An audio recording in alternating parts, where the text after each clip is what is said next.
Good morning student, DAV college की online classes में आपका स्वागत है।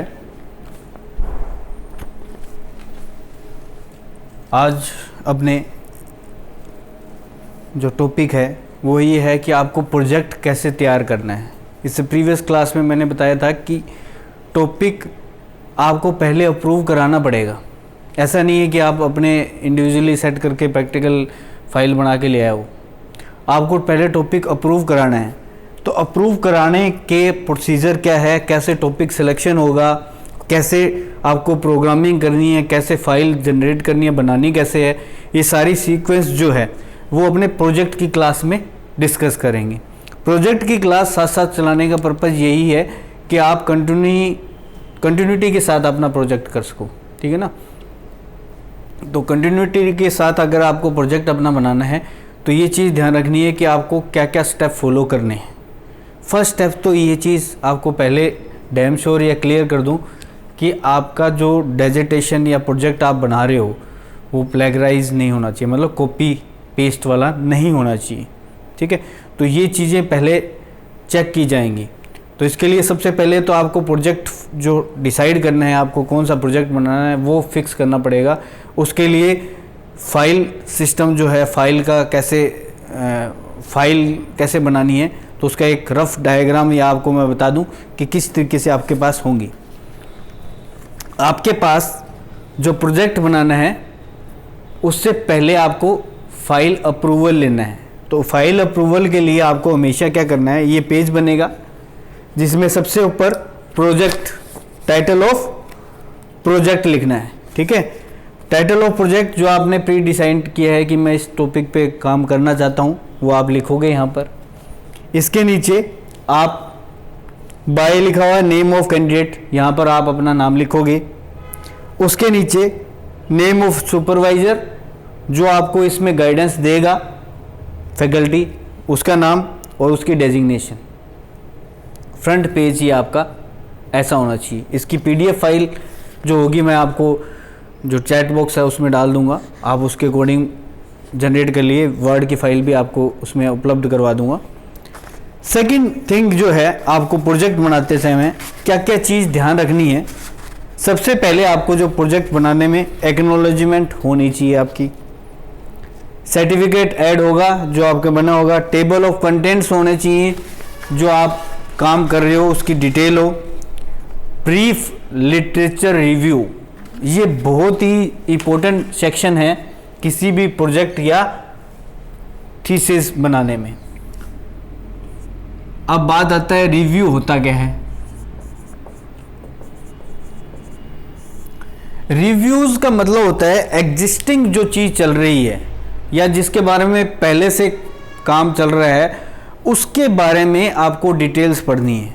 मतलब अगर मान लो अगर अपने को प्रोजेक्ट की बात करते हैं, हमें प्रोजेक्ट का सेक्शन है तो अपने प्रोजेक्ट की बात करते हैं। स्कूल मैनेजमेंट सिस्टम, बच्चे बहुत सारे school management, hotel management software बनाते हैं। ठीक है, बनाइए, कोई दिक्कत नहीं है। लेकिन जो एग्जिस्टिंग सॉफ्टवेयर हैं उनसे आपका डिफ्रेंशिएट होना चाहिए ना। उनसे आपने अलग क्या बनाया, ये चीज़ जो बन चुकी है वो तो आपने बनी हुई है, उसको आपने क्या बनाया, आपने उसमें अपना क्या इनबिल्ड किया। ठीक है ना। इसके लिए क्या करना पड़ेगा, जो एग्जिस्टिंग जो सॉफ्टवेयर हैं, जो आप लिटरेचर पढ़ रहे हो, भी ये चीज़ बन रही है, इसके अंदर ये फैसिलिटी थी, ये चीज़ है, इसमें ये फैसिलिटीज़ थी, इस तरीके का लिटरेचर रिव्यू करोगे आप। रिव्यू का मतलब होता है कि एग्जिस्टिंग जो सिस्टम्स हैं उनको आपने पढ़ा है कि ये चीज़ें इस टाइम चल रही हैं, इनके आधार पर मैं जो सिस्टम बनाना चाहता हूँ या जिसके ऊपर मैं काम कर रहा हूँ वो ये एडिशनल फैसिलिटी प्रोवाइड करेगा। ठीक है, तो ये चीज़ अपने को लिटरेचर रिव्यू में लिखनी है। उसके बाद आपको प्रॉब्लम असाइन करनी है कि क्या प्रॉब्लम आ रही थी इन सिस्टम में, एग्जिस्टिंग सिस्टम में, जिसके कारण मैं ये काम करना चाह रहा हूँ। ठीक है, मान लो अटेंडेंस सिस्टम है। ठीक है, अटेंडेंस सिस्टम मैनुअली आप ऐड कर रहे हो, लेकिन ऑथेंटिकेट करने के लिए मैं चाह रहा हूँ कि मैं बायोमेट्रिक लगा रहा हूँ। पहले बायोमेट्रिक अटेंडेंस नहीं होती थी, या आई स्कैन कर रहा हूँ या फेस रिकॉग्निशन कर रहा हूँ, तो ये इन बिल्ड फैसिलिटी होगी जो पहले सिस्टम में नहीं थी, आप ऐड कर रहे हो। ठीक है ना। तो पहले प्रॉब्लम असाइन करनी पड़ेगी कि किस कारण से मैं ये काम कर रहा हूँ, ठीक है। पहला काम क्या होगा, प्रॉब्लम असाइनमेंट, ठीक है। अब प्रॉब्लम असाइनमेंट के बाद जो एग्जिस्टिंग सिस्टम से उससे रिलेटेड वो सामने आपने कौन कौन से पढ़े, ठीक है, वो लिखना होता है। उसके बाद आपने प्रोजेक्ट कैसे बनाना है उसका पूरा प्लान रिव्यू लिखा जाएगा कि मैं ये चीज़ बनाना चाहता हूँ, इसके प्लान रिव्यू लिखूंगा मैं। प्लान रिव्यू का मतलब होता है एक प्रकार से लेआउट बनाऊंगा कि मैं इस तरीके से अपना प्रोजेक्ट वर्क कंप्लीट करूंगा।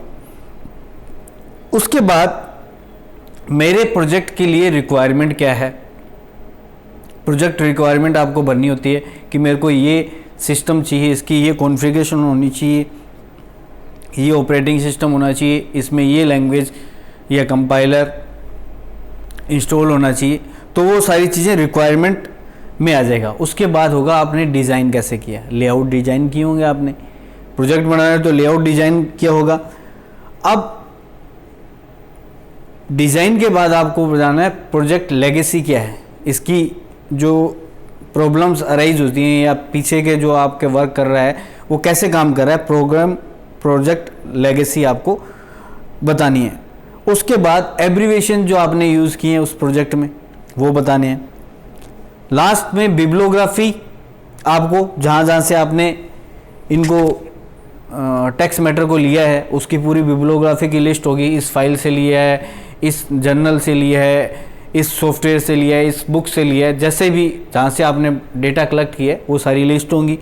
लास्ट में आपके पास सोर्स कोड ऐड करना है, सोर्स कोड जो आपने प्रोग्रामिंग की है, ठीक है। तो इस तरीके से आपको जो प्रोजेक्ट है वो तैयार करना है। अब बात आती है कि आपको प्रोजेक्ट तैयार करना है तो तब होगा जब आप सिलेक्ट कराओगे, प्रोजेक्ट सेंक्शन कराओगे। तो प्रोजेक्ट सेंक्शन के लिए आपको एक प्रोजेक्ट फॉर्म दिया जाएगा इस तरीके का, ठीक है। प्रोजेक्ट फॉर्म जो है उसके अंदर आप देखो सबसे ऊपर क्या लिखा हुआ है,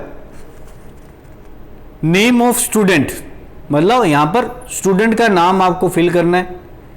उसके बाद title of the project, project का क्या टाइटल है वो लिखना है।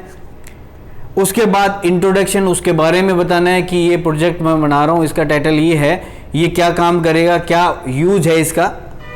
उसके बाद इम्प्लीमेंटेशन या इंपोर्टेंस ऑफ प्रपोज प्रोजेक्ट, मतलब कि आपने जो प्रोजेक्ट का सोचा है उसका फ़ायदा क्या है, इंपॉर्टेंस क्या है, वो चीज़ बताओगे। Review of work already done in subject, अगर आपने इससे पहले ही इसका रिव्यू, अपने प्रोजेक्ट बनाने से पहले इसका रिव्यू बना रखा है तो आप लिखोगे। ऑब्जेक्टिव क्या है ये प्रोजेक्ट बनाने का, क्या बेनिफिट है। ऐसे नहीं लिखना कि एमएससी का प्रोजेक्ट बनाना था इसलिए हमने, ये हमारा ऑब्जेक्टिव है। आपका ऑब्जेक्टिव होता है कि किस टारगेट को अचीव कर रहे हो, क्या बेनिफिट मिलेगा उससे। मैथोलॉजी क्या यूज़ कर रहे हो, इस प्रोजेक्ट को बनाने के लिए कौन सी मैथोलॉजी यूज़ कर रहे हो, वो चीज़ बतानी है। Chapter wise detail in propose project, chapter wise कैसे होगी, जो मैंने अभी बताया था कि इंट्रोडक्शन, एब्रीविएशन, सर्टिफिकेट, ये सारे जो हैं वो सारे आपको बताने हैं। और बिब्लियोग्राफी जो अभी तक आपने यूज़ किए। इसके बाद आपको यहाँ पर सिग्नेचर करने हैं और ये पेज आपको डिपार्टमेंट में जमा कराना है। उसके बाद आपके इसके साथ साथ जो आप प्रोजेक्ट की ये सारी इंट्रोडक्शन है ये अटैच करके दोगे। उसके बाद सुपरवाइज़र इसको पढ़ेगा, उसके डिटेल के अकॉर्डिंग आपको ये प्रोजेक्ट अप्रूव होगा, तभी आपको आगे काम करना है। ऐसे नहीं कि पहले आपको प्रोजेक्ट मिल गया आपने काम शुरू कर दिया, सबसे पहले इसको सेंक्शन करवाना है। प्रोजेक्ट सेंक्शन होने के बाद आपका प्रोजेक्ट अप्रूव होता है या नॉट अप्रूव्ड होता है। अप्रूव्ड नहीं होता है तो इसकी मेंशन किया जाएगा क्यों अप्रूव्ड नहीं हो रहा है, और साइन करेगा सुपरवाइज़र और डिपार्टमेंट से साइन होगी, ठीक है। तो ये बेसिक चीज़ है जो आपको प्रोजेक्ट बनाते समय ध्यान रखना है कि प्रोजेक्ट जेन्युइन हो, उसकी पूरी डिटेल फीचर्स आपको याद होने चाहिए, ठीक है। और इसको कवर अप करना है पूरे को, आपके जो प्रोजेक्ट डिटेल्स को। ऐसा नहीं है कि आपको छोड़ दिया, कुछ पोर्शन आप कर देंगे, कुछ पोर्शन बाद में कर देंगे। और ये भी ज़रूरी नहीं है कि कोई पर्सन एक बहुत बड़ा प्रोजेक्ट खुद ही अकेला बना ले, ऐसा पॉसिबल नहीं है। तो आप अपनी कैपेसिटी के अकॉर्डिंग उस प्रोजेक्ट को सिलेक्ट किए जो आप कर सकते हो। ऐसा नहीं कि मान लो अपना मैंने स्कूल लाइब्रेरी का ले लिया, हॉस्टल का ले लिया या एरोप्लेन मैनेजमेंट, वो सारे हैं, तो वो आप इकट्ठे पॉसिबल नहीं कर पाओगे, क्योंकि इंडिविजुअली पर्सन इतना बड़ा प्रोजेक्ट नहीं कर सकता, क्योंकि इसमें डेटा हैंडलिंग भी होगी, डेटाबेस भी बनेगा, बिना डेटाबेस के कोई प्रोजेक्ट नहीं है। डेटाबेस इंटीग्रिटी आपको करनी ज़रूरी है, लेआउट डिज़ाइन भी करना ज़रूरी है, सोर्स कोड प्रोग्रामिंग भी आपको आनी चाहिए। तो तीनों चीज़ें आपको आएंगी तभी कर पाओगे। प्रोजेक्ट के लिए आपके पास 3 चीज़ें आपको पता होनी चाहिए। कोई भी प्रोजेक्ट आप बनाते हो उसके लिए 3 चीज़ें पता होनी चाहिए। ये तो पता होना चाहिए कि प्रोजेक्ट का टाइटल क्या है, एम क्या रखना है, और इसके अलावा, इनके अलावा क्या चीज़ चाहिए अपने को। इनके अलावा अपने को एक चीज़ ये चाहिए कि आपकी प्रोग्रामिंग कौन सी स्ट्रॉन्ग है, जो प्रोग्रामिंग प्लेटफॉर्म आपको इंडिविजुअली अच्छा लगता है या उसमें आप काम कर सकते हो, वो आप प्रोग्रामिंग सेलेक्ट करो। सेकंड तरीक, उस प्रोग्रामिंग के साथ एक डेटाबेस सेलेक्ट करना पड़ेगा, चाहे आप SQL लो, XSS लो या MySQL लो, कोई भी डेटाबेस आप यूज़ करना चाहते हो वो यूज़ कर सकते हो। Third thing, design. अगर आपने डिज़ाइनिंग अच्छी नहीं की है तो आपके प्रोजेक्ट की वैल्यू नहीं रहती। एक अट्रैक्टिव डिज़ाइन ज़रूरी है। अगर आपके प्रोजेक्ट को इम्प्रूवमेंट लाना है, अच्छा दिखना है, तो आपको प्रेजेंटेशन उसकी अच्छी होनी चाहिए। तो आपको ये क्या करना है कि प्रोजेक्ट बनाते समय ये 3 चीज़ों का ध्यान रखना है कि आपके पास लैंग्वेज जो सिलेक्ट किया उसमें आप अच्छे हों, डेटाबेस जो सिलेक्ट किया वो आपको आना चाहिए, थर्ड थिंग डिज़ाइन आपका अच्छा हो। ठीक है, ये तीनों चीज़ें आपके पास होनी चाहिए। आगे की क्लास में अपने जो करेंगे वो प्रोजेक्ट बेस जो इनके सिलेक्शन होता है उनके बेस पे क्लासेस स्टार्ट करेंगे। थैंक यू, नेक्स्ट क्लास में मिलते हैं।